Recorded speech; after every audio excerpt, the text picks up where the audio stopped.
He walked into a room built for people who never bled for their comfort, and suddenly, every polished gaze found him. A uniform among tuxedos. A living reminder of sacrifice among people who forgot it. And when the billionaire host recognized him, something inside that man broke. This wasn't just an awkward encounter. It was the beginning of a reckoning. Captain Samuel Rourke had seen firefights, evacuations, and dusty, sunburnt deployments, but nothing felt as foreign as walking into the Crystal Shore Hotel ballroom in full dress uniform. The Miami sunlight bled in through 30-foot window panels, shimmering across champagne glasses and polished marble. He wasn't supposed to be here, not in this world of soft hands, expensive smiles and laughter that echoed with inherited comfort rather than earned endurance. He clutched the embossed invitation in his palm, still barely believing it was real. The card didn't mention who recommended him, who singled him out to attend a billionaire-hosted charity gala for wounded veterans. But someone had, and curiosity alone dragged him here. Heads turned before he even reached the reception desk. It wasn't hostile, just sharply curious, like they were trying to remember if they had ever seen a real soldier this close before. Murmurs followed him like shadows. "That sits an actual army officer. Look at the ribbons." Someone invited him for the narrative. There was always that word, narrative. Samuel hated it. To them, uniforms were photo opportunities, not people. A valet in a tailored navy jacket greeted him with a professional smile. "Welcome, sir." "Right this way." The young man's voice wasn't mocking, but reverent. Someone in this elegant building still recognized dignity. Samuel stepped fully into the ballroom, and it was like entering a separate planet. White-gloved waiters floated like ghosts. A string quartet murmured in the corner. Wealth radiated from every angle, dresses that shimmered like moonlit waves, jewelry that could fund an entire platoon training cycle, shoes that never touched dirt. His medals reflected in the crystal chandeliers, and instinctively, he stood straighter. Across the hall, 3 women in evening gowns whispered behind manicured fingers. "Is it distasteful wearing the uniform here?" "Oh, please. They do it for attention. If I had a body like that, I might as well wear it too." Samuel had heard worse. He let the voices slide off him like rain on metal. He wasn't here for them. He was here to honor those who didn't make it home. He slowly approached a table displaying photos of young soldiers, some missing limbs, some in wheelchairs, some smiling with forced optimism. He recognized a few faces. His chest tightened, not from pain, but the weight of memory. "You served with them." The voice behind him was old, heavy, and worn, but warm. He turned and found an elderly man with silver hair and gentle eyes. "Yes, some were in my unit." His voice cracked slightly. He didn't hide it. "You stand for them," the old man said. "Don't let anyone reduce that." Samuel nodded, grateful, when suddenly a hush spread through the crowd like a slow-moving wave. The host had arrived. Marcus Wainwright, billionaire, philanthropist, real estate magnate, floated onto a small stage. He was tall, enviably confident, dressed in a perfectly cut charcoal tuxedo. Cameras flashed in anticipation. But Marcus wasn't sat smiling. His eyes locked, not on the VIPs, not on the investors, but on Samuel. And everything inside the man froze. Shock first, recognition second, then something deeper, regret, maybe even guilt. Samuel stiffened. Had they met, he certainly would have remembered a man like that. Marcus stepped down from the stage instead of speaking, ignoring the elegant chaos around him. The audience looked confused. Chatter flickered. Is he going to speak? Why is he walking down? What step's happening? Marcus walked directly toward Samuel, each step careful and mechanical, like a man approaching a memory he had buried years ago. People parted. The whispering died. Marcus stopped just a meter away from him.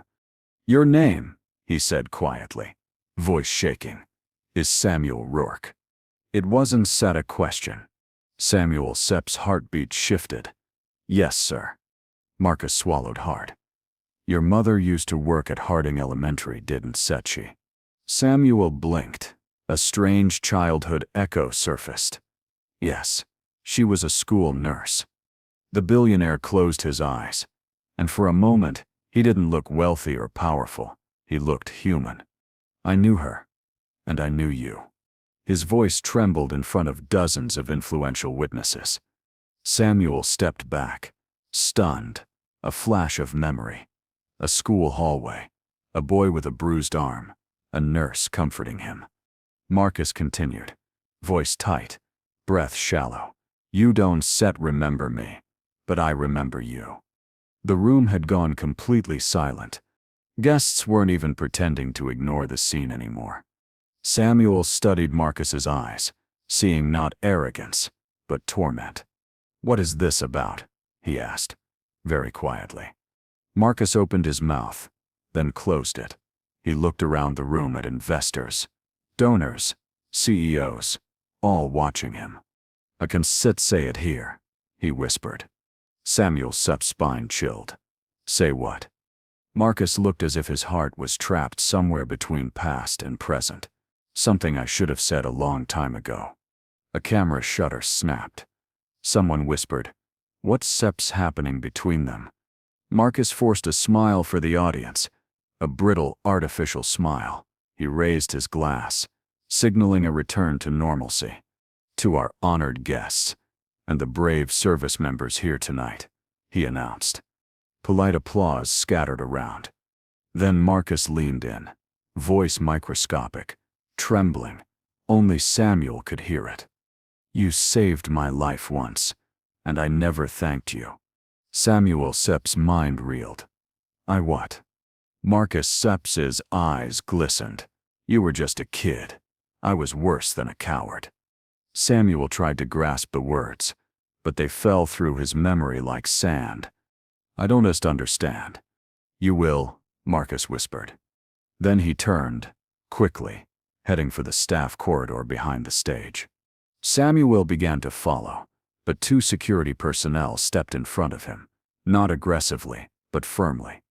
I just need to speak with him, Samuel said. Mr. Wainwright will return shortly, one guard replied, robotic. Samuel clenched his jaw, not in anger, but confusion. He looked back toward the stage. Marcus was gone. The quartet resumed playing. Guests resumed whispering. Laughter sputtered awkwardly back to life, but nothing was the same. Every conversation now circled around one central mystery. What did the billionaire mean? Samuel stood alone, surrounded by opulence, yet emotionally miles away. He felt the weight of unfinished history settling on his shoulders. He looked down at his uniform, at the ribbons, at the medals, then at the empty doorway Marcus had vanished through. Whatever truth waited behind that door wasn't just personal. It was going to shake this entire room. And Samuel suddenly sensed that walking into this gala wasn't set fate. It was consequence. The unanswered question hung in the air, heavy and inescapable. What secret from their shared past had Marcus been terrified to speak aloud? And why had he waited all these years? Samuel pushed through the crowd, the heavy rhythm of the orchestra fading behind him. As he entered the staff hallway, the lighting shifted from golden warmth to sterile brightness. Voices replaced violins, hurried, purposeful footsteps, radio chatter, kitchen clatter. It felt almost comforting. Uniform efficiency, not superficial elegance. He caught sight of Marcus at the far end of the corridor, standing near a service door, breathing hard, like a man teetering between fleeing and confessing. Marcus didn't turn when Samuel approached. He only said, with barely contained tremor, "You don't remember that day, but I do." Samuel waited, silent, sensing the dam inside Marcus cracking open, and that whatever spilled out would change everything. Marcus slowly faced him. Harding Elementary, 5th grade. Your mother helped in the nurse's office. I was the boy who never spoke up. His voice lowered to a child's whisper. You were the boy who did. Samuel felt a faint thread of recollection. Flickering, fragile, Marcus continued. There was a group of older boys who cornered me behind the gym. You found me after they left. You grabbed my hand, pulled me up, and walked me straight to your mother. He swallowed hard. She cleaned me up like I mattered, and you looked at me like I wasn't invisible. Samuel blinked. A hallway from decades ago formed in his mind, a scared boy with torn shirt fabric, watery eyes and bruised wrists. His mother's soft hands, his own childish certainty that protecting someone felt right. Marcus gripped the doorframe as if steadying himself against memory. I never told you what happened after. He exhaled shakily. My father was furious. Not at those boys, but at me. He said weakness was disgraceful. Samuel's jaw tightened. Marcus pressed on. He told me never to associate with you again. Said your family was nothing, that military families were the help in society. I didn't push back. I didn't defend you. I let him belittle your sacrifice before you even knew you'd be a soldier. Samuel felt the words cut with unexpected sharpness. I was a child, he murmured. But Marcus shook his head, voice cracking. I became the man he wanted, and every donation I made to veterans, every gala, every media spotlight.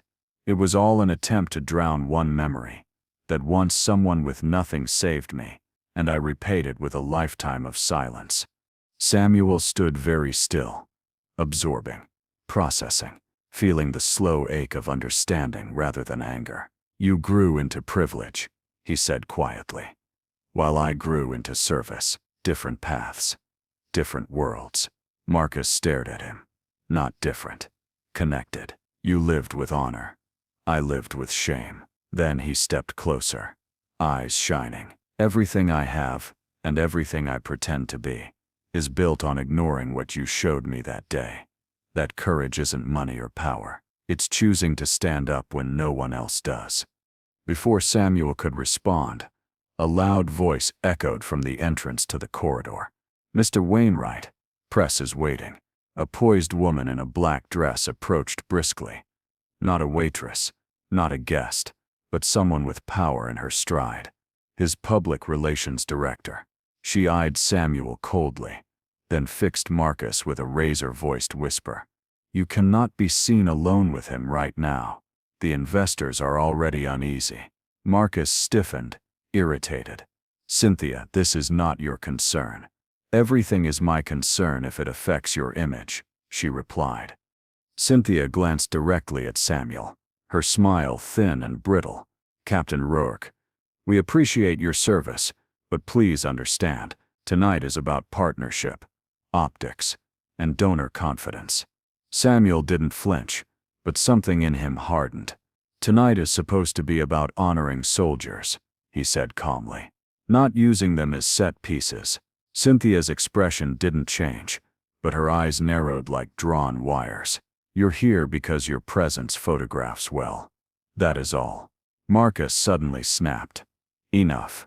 His voice cracked with long-held frustration. This man saved me, and I owe him more than smiles and staged pictures. The words echoed down the corridor. Cynthia stared at Marcus, stunned, then shifted to icy caution. You cannot say that publicly, she warned. You're talking about a childhood memory. Emotional exaggeration. The board wouldn't understand. Marcus's shoulders straightened. For the first time that night, Samuel saw the steel beneath the Billionaire'S polish. I'm done managing impressions, Marcus said. I'm done living with a debt I never acknowledged. He turned to Samuel. I want the world to know the truth. Samuel shook his head. You don't owe me publicity or spectacle, just honesty. Marcus let the words settle, then nodded slowly. Then honesty is what I'll give. He brushed past Cynthia, heading back toward the ballroom. She hissed after him. Marcus, don't ruin your career over sentiment. He didn't look back. Samuel followed at a measured distance, sensing gravity thickening around them as Marcus stepped onto the small stage again. Guests turned from their cocktails and conversations. Cameras raised. The orchestra quieted. Marcus gripped the microphone with trembling hands. "Before we continue," he began, voice uneven, "there's something I need to say, something I should have said years ago." Samuel stood just behind the curtain, unseen, listening. "I once knew a boy," Marcus continued, "someone who gave me kindness when I least deserved it." Suddenly a deeper voice boomed, cutting him off. Marcus, all eyes turned as a broad-shouldered man in a dark tailored suit emerged near the front, stern, commanding, and wearing an expression that stopped Marcus mid-sentence. It was Charles Wainwright, Marcus Sepp's father. A hush rolled over the ballroom like a cold front. "Step down," Charles said evenly. "We Sepp speak privately." Marcus froze. Memories of childhood obedience tugged at him, threatening to reclaim him. Charles continued, "This is neither the time nor the place for dramatics." Marcus's grip on the microphone tightened, knuckles whitening. He looked torn between defiance and old conditioning. The crowd watched with breathless stillness, sensing an unseen fault line breaking open. Samuel met Marcus Sepp's eyes from behind the curtain, offering quiet, steady resolve. Marcus exhaled. Then he opened his mouth to speak again. But the microphone suddenly cut to silence. Someone had shut it off. The ballroom erupted into whispers, confusion, shifting tension. Marcus stared at the dead microphone, then at his father, who returned his gaze with stony authority. Samuel stepped forward, ready to act. And in that charged, fragile moment, one thought gripped the entire room.